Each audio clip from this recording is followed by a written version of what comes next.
So thank you for the introduction. I'm Jason Duskey. Today we'll be talking about our nanoparticle-based system with a novel drug that we created in order to fight Prions disease. A little bit more about me, since I am a born American, but today I'm working in the University of Modena in Italy. I'd like to talk about our university a little bit. Our department's a little bit smaller than what we're used to in the United States, with only about 50 principal investigators and 30 laboratories, but we all focus on nanobiomaterials and nanotherapeutics in order to create new drug systems and new therapeutic-based systems for hard-to-treat diseases.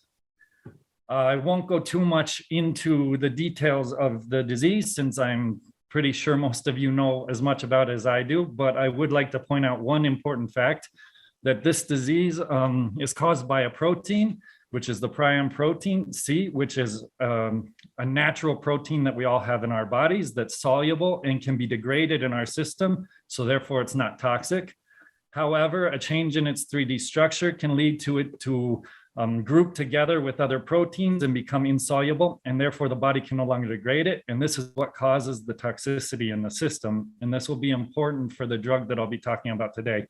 And this can happen either through being introduced through one of the disease state proteins or genetic mutations, or through a sporadic change. So in the literature, there's a lot of different molecules that have been tested in order to try to combat this change between the two proteins. One of the main ones is this iron-containing one in the middle, and this is a porphyrin, which we'll be talking about throughout the talk. It's capable of binding to the PRP-C or PRP-SC proteins in order to block the transition from the safe protein to the disease state protein. Now, for us as scientists, we're able to calculate how much of this effect happens by looking at the amount of protein in cells. So in this graph here, you can see in normal cells where there's a lot of the diseased protein, we can see a large band, and then by adding the drug, we can see that this band disappears, meaning that we're degrading and removing that toxic protein.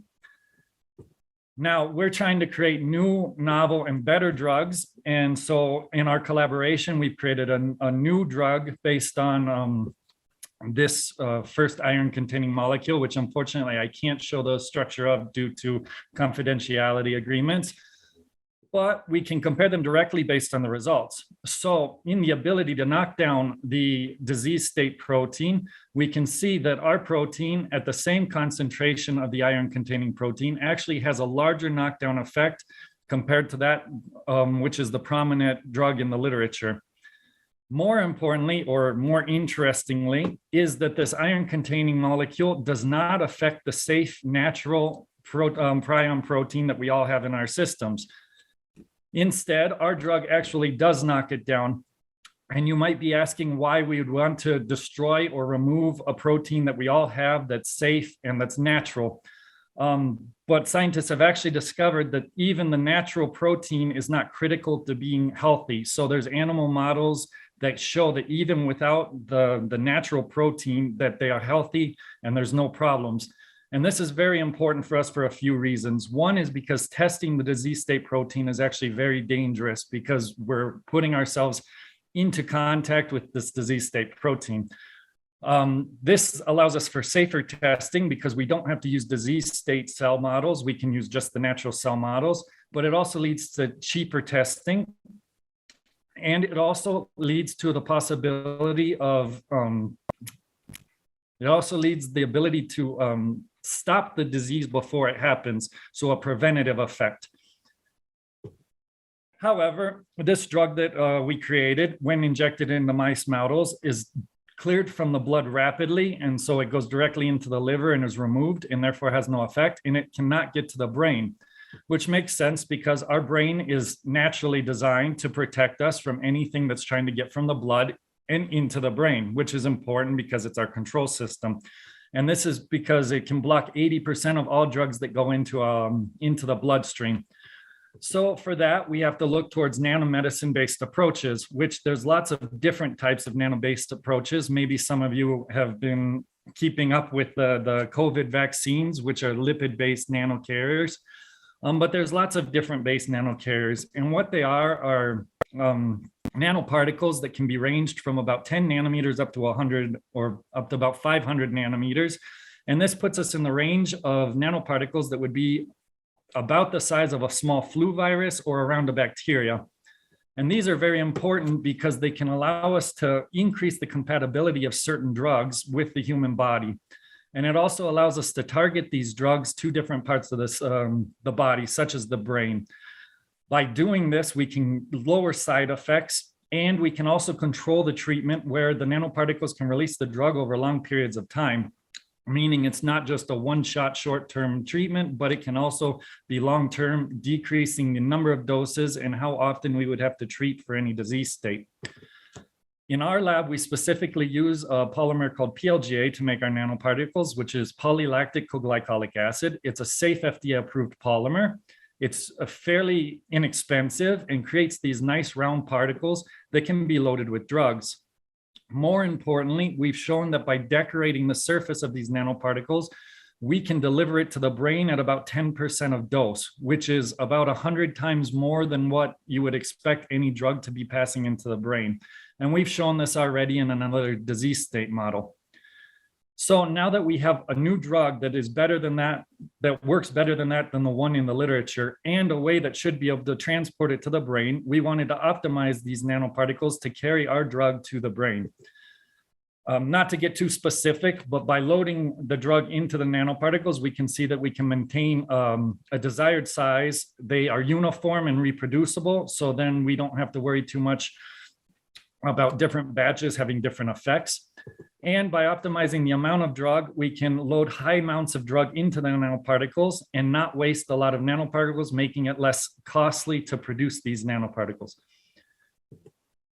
So just because we created nanoparticles does not mean that they'll work, because sometimes nanoparticles can affect the efficacy of a new drug. So we tested the drug by itself compared to the drug inside the nanoparticles at similar doses.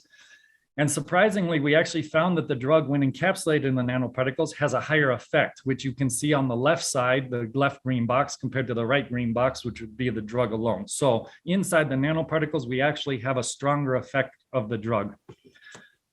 As I said, we can also control the release. So with the drug alone, or with the nanoparticles with the drug, we see that within 1 hour of dosing, we have completely destroyed the prion protein. However, with the drug itself, this protein is synthesized in the cells within 24 hours. But with our nanoparticles, we don't see the reemergence for about 48 hours. So that means it's also a longer lasting effect. And just to clarify that this is not an effect of the nanoparticles themselves, because the nanoparticles have no effect if the drug is not loaded into them. By delivering these nanoparticles, we can see that they can enter into cells, which are the little red dots surrounding the blue cell marker, within 12 hours. So this means that by dosing these, we can get them into the cells within 12 hours. The effect would occur within 1 hour, and then it would last for up to 48 hours. However, unexpectedly, when we dose these into mice again, it didn't go into the brain, which is strange because we've already shown these nanoparticles to go into the brain, and we didn't understand exactly what was occurring. So what went wrong? Normally, when we look at these nanoparticles, we take our drug and the polymer, which is decorated with the peptide shown here to deliver it to the brain, and we see that the drug goes inside the nanoparticles, and therefore the peptide on the outside can take the nanoparticles and deliver it to the brain. However, with this specific molecule, there were interactions that we were not expecting, where these 3 amino acids of the peptide can directly interact with the molecule, which we don't see very often. This basically caused the molecule to coat the outside of the nanoparticles instead of the inside, blocking our peptides, which should transport it to the brain. So what can we do? By modifying that peptide, we can now make new peptides that can also have brain targeting, and we can affect them, we can change their structures in order to lower the interaction. So as you can see with the blue box, we only have 1 amino acid there, which is similar to the ones which had interactions in the last one, which means more of the peptide will still be available without interacting with the molecule and being blocked.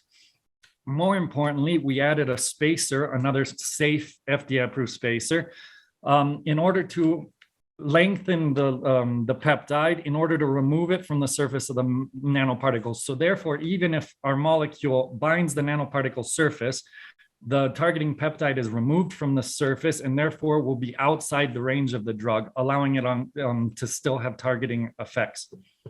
Moreover, just to keep our options open, we're modifying this peptide even further to have absolutely no interaction with the peptide. And we're also looking at 2 antibodies that will target in different ways that should have less interaction with the molecules.